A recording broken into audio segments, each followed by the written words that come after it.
오늘은 요한서신 요한일서 5장 말씀을 함께 나누겠습니다. 요한서신 요한일서 5장 13절부터 17절까지의 말씀입니다. 내가 하나님의 아들의 이름을 믿는 너희에게 이것을 쓰는 것은 너희로 하여금 너희에게 영생이 있음을 알게 하려 함이라.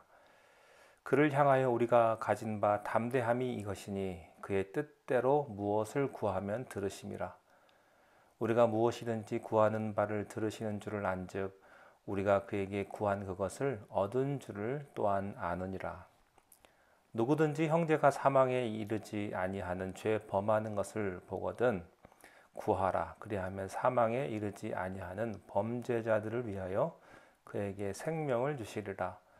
사망에 이르는 죄가 있으니 이에 관하여 나는 구하라 하지 않노라. 모든 불의가 죄로되 사망에 이르지 아니하는 죄도 있도다. 아멘. 오늘 본문은 요한일서를 기록한 목적을 다음과 같이 소개하고 있습니다. 13절 말씀에 내가 하나님의 아들의 이름을 믿는 너희에게 이것을 쓰는 것은 너희로 하여금 너희에게 영생이 있음을 알게 하려 함이라. 이것이 바로 성경을 기록한 목적입니다. 요한복음 3장 16절에도 이와 비슷한 말씀이 있습니다. 성경이 요약이라고도 말하고 또 작은 성경이라고 말하는 요한복음 3장 17절 다 아시죠? 하나님이 세상을 이처럼 사랑하사 독생자를 주셨으니 이는 저를 믿는 자마다 멸망치 않고 영생을 얻게 하려 하심이라. 성경의 메시지의 핵심은 우리에게 영생을 주는 것이 핵심입니다. 다른 것이 아닙니다.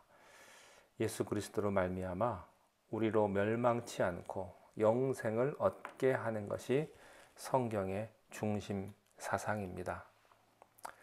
예수님을 믿으면 영생을 얻습니다. 오늘 본문을 좀 자세히 볼 필요가 있는데요. 내가 하나님의 아들의 이름을 믿는 너희에게 이것을 쓰는 것은 이렇게 되어 있습니다.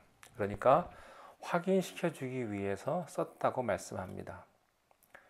대부분의 많은 사람들은 예수님을 믿습니다. 여러분도 예수님을 믿으십니다. 그래서 우리가 교회를 나가죠. 그러나 이 예수님을 믿고 있는 여러분에게도 두 종류가 있습니다.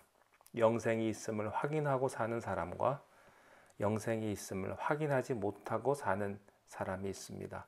그냥 교회 다니는 것입니다. 교회 안 나가면 불안하니까.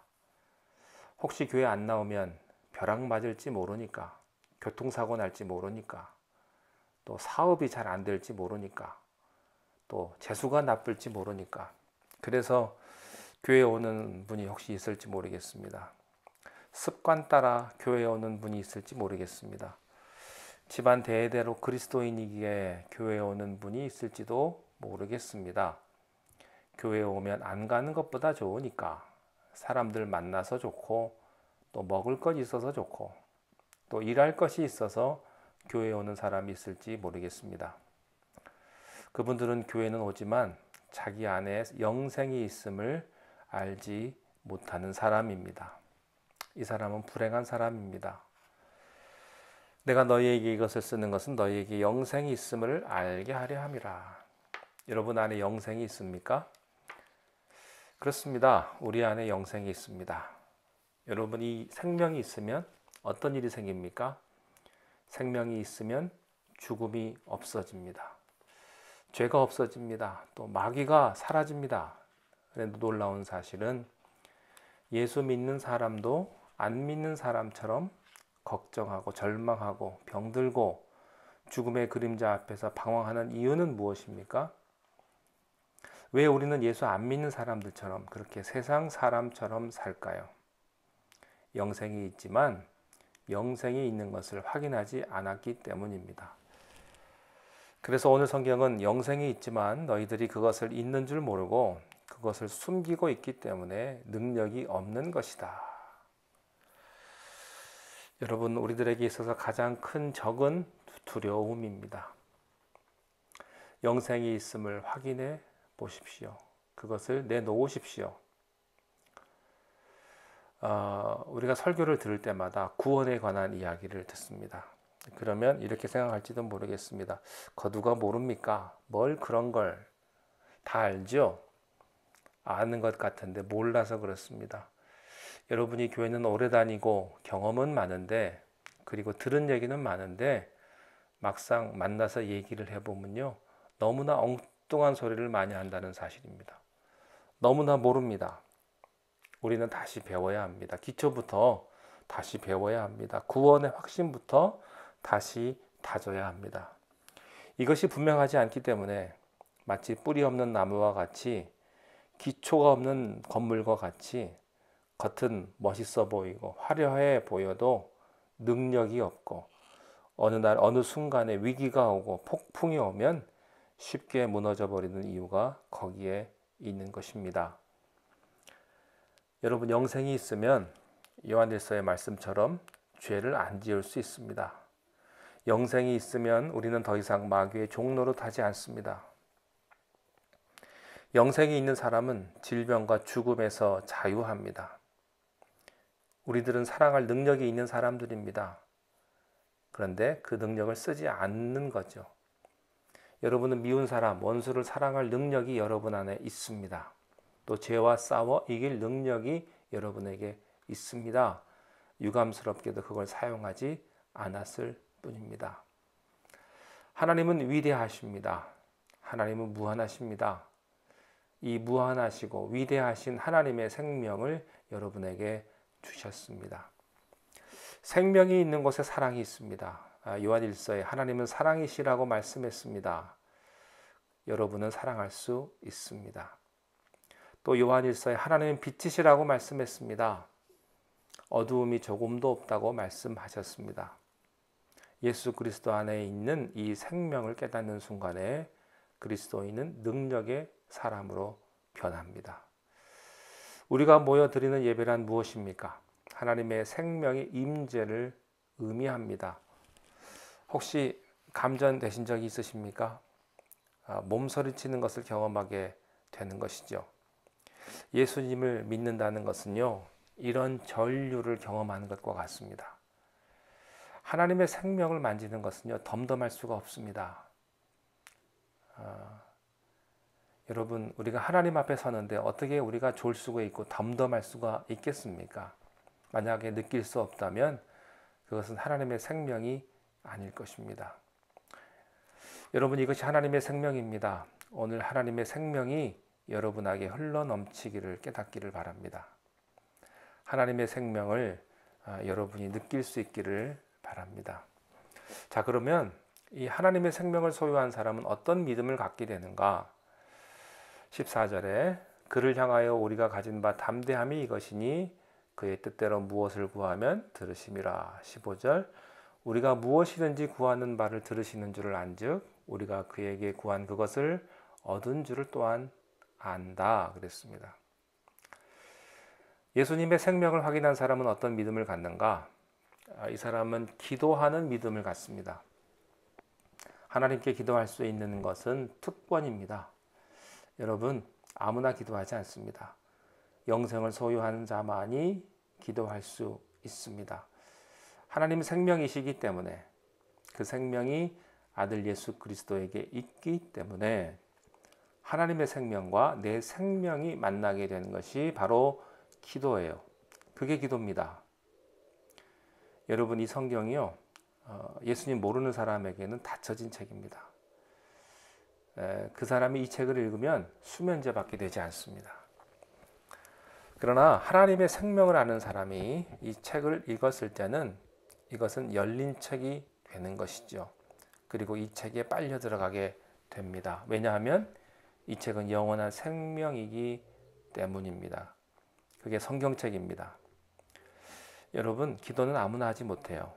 기도는요, 하나님께 속한 자만 기도합니다.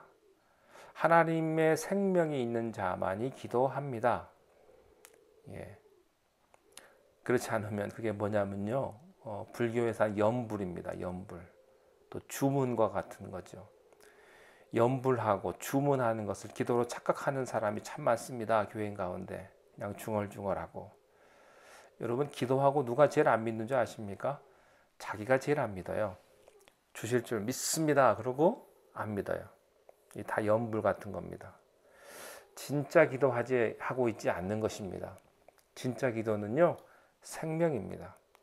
생명이신 하나님과의 만남이요, 관계요, 또 교제요, 대화인 것입니다. 그러므로 기도는 기적을 일으킵니다. 왜냐하면 그것은 생명적인 관계이기 때문에 기도하는 곳마다 기적이 일어납니다. 기도하는 곳에 응답이 있습니다. 여러분, 응답은 언제 올까요? 기도할 때. 그저 마음에 그냥 잘 되면 좋겠다, 그렇다고 응답 오지 않습니다. 기도해야, 구체적으로 해야 하나님이 주죠. 땀 흘리고 일해서 열매를 맺듯 땀 흘리고 기도해서 응답을 경험하는 것입니다.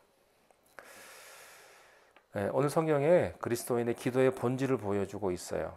14절 말씀에 보니까 내 뜻대로 기도하지 말고 하나님의 뜻대로 기도해야 합니다.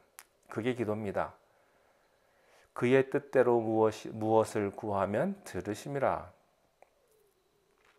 우리의 기도의 실수는 무엇입니까?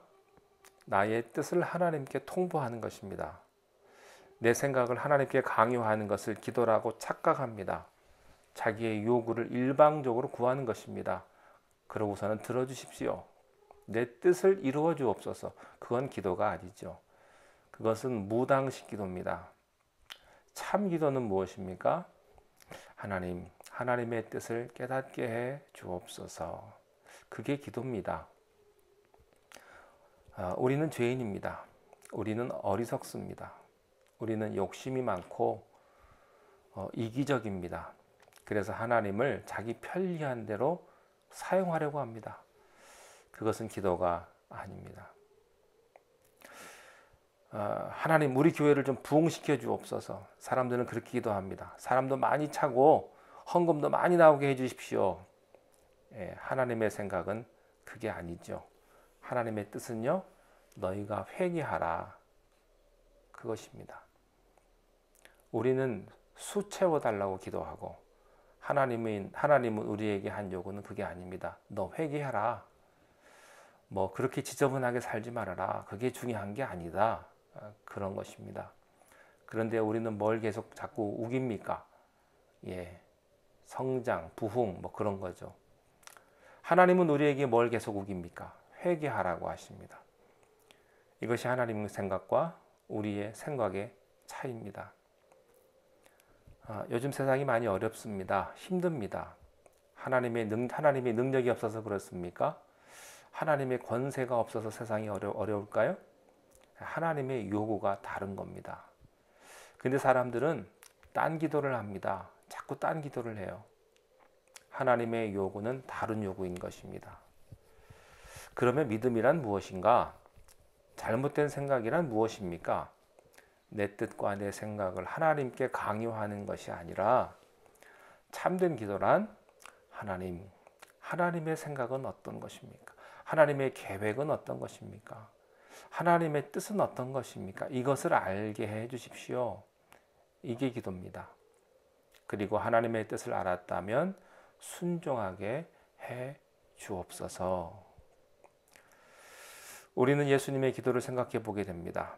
겟세마네 동산에서 십자가를 져야 할 그때에 예수님은 이렇게 기도하셨습니다. 아버지여, 만일 아버지의 뜻이거든 이 잔을 내게서 옮기옵소서. 그러나 내 뜻대로 하지 마옵시고 아버지의 원대로 하옵소서. 여러분, 이것이 참된 기도입니다. 혹시 기도를 고쳐보고 싶은 마음 없으십니까? 이제 여러분이 주장하던 기도를 잠깐 보류하십시오. 하나님, 병 고쳐주십시오. 물론 이런 기도도요, 심각한 기도예요. 하나님, 우리 사업이 잘 되게 해주십시오. 이런 기도도 중요합니다. 그러나 하나님은 나에 대한 관심이 다릅니다. 너 믿음을 새롭게 해라. 하나님은 그 얘기입니다. 나는 하나님한테 돈 달라고 기도합니다. 그러나 하나님은 믿음을 가지라고 요구하십니다. 그렇다면 우리는 우리의 기도를 바꿔야 합니다. 하나님, 내 일이 잘 되게 해달라는 그런 얘기보다는 나를 건강하게 해달라는 기도보다는, 나를 부자 되게 해달라는 얘기보다는 더 중요한 것은 내가 하나님의 뜻을 깨닫게 해달라는 기도를 먼저 해야 할 것입니다. 아버지의 마음에 맞는 간구를 할 수 있었을 때 이것이 참된 기도이기 때문입니다. 하나님이 나에게 원하시는 것이 무엇입니까? 내가 어떤 사람이 되어야 합니까? 내가 무엇을 해야 합니까? 이것을 가르쳐 주시옵소서. 하나님의 뜻을 깨닫기 위해서는요, 우리가 어디로 돌아가야 합니까? 성경으로 돌아가야 합니다. 성경을 읽으셔야 합니다. 그래야만 하나님이 여러분을 향한 뜻을 알게 됩니다.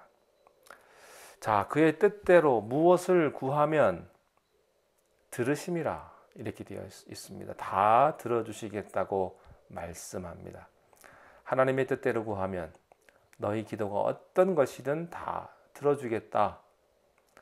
하나님의 뜻에 합당한 기도는 반드시 이루어집니다. 틀림없습니다. 하나님에게는 불가능이 없습니다. 하나님은 반드시 하십니다. 하나님에게는 기적이 새롭지 않습니다. 우리 눈에는 기적처럼 보여도 하나님에게는 쉬운 것입니다.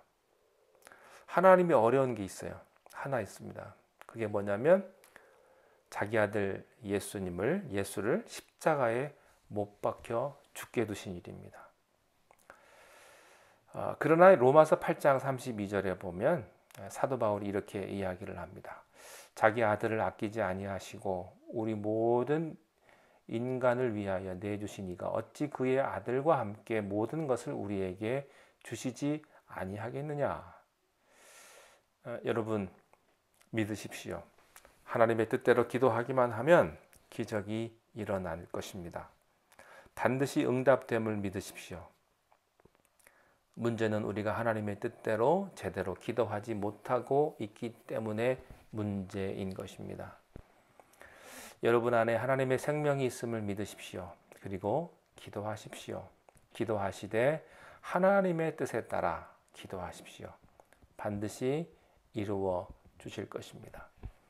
15절에 우리가 무엇이든지 구하는 바를 들으시는 줄 알은즉 우리가 그에게 구한 그것을 얻은 줄을 또한 아느니라. 아버지가 들어주신다는 확신, 이것이 바로 믿음입니다. 우리에게 이 확신이 필요합니다. 이 확신 속에 교회는 기적과 부흥이 일어날 것입니다. 여기서 우리는 확신이란 미래를 현재로 당겨서 맛보는 축복이라는 사실을 깨닫게 됩니다. 우리가 무엇이든지 구하는 바를 하나님이 어떻게 하신다고 하셨습니까? 들으시는 줄을 안즉 우리가 그에게 구한 것을 얻은 줄을 또한 아시느니라. 하나님이 안다. 이 말은 무슨 말이냐면 확신했다. 그래서 이미 그 구한 것을 얻었다 그랬습니다.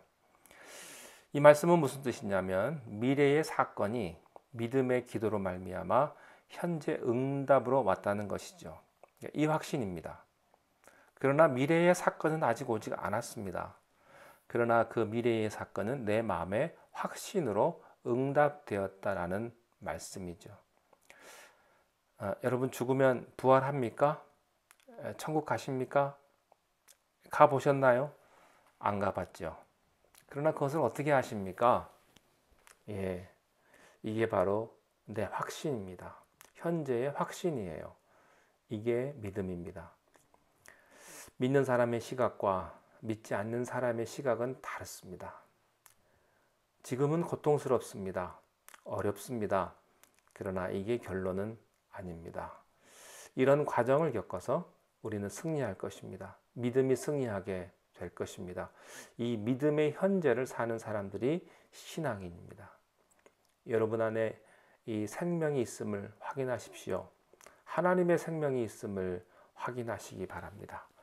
여기에 그리스도의 승리가 여러분과 함께 있게 되시기를 바랍니다. 기도하겠습니다. 하나님, 우리에게 참된 생명과 참된 영생이 있음을 믿습니다. 우리가 이 영생을 소유하였사오니 하나님 앞에 하나님의 뜻대로 무엇이든지 구하여서 하나님의 귀한 응답을 경험하며 확신에 찬 믿음 생활할 수 있도록 우리의 삶을 주님이 주장하여 주시옵소서. 예수님의 이름으로 기도하옵나이다. 아멘.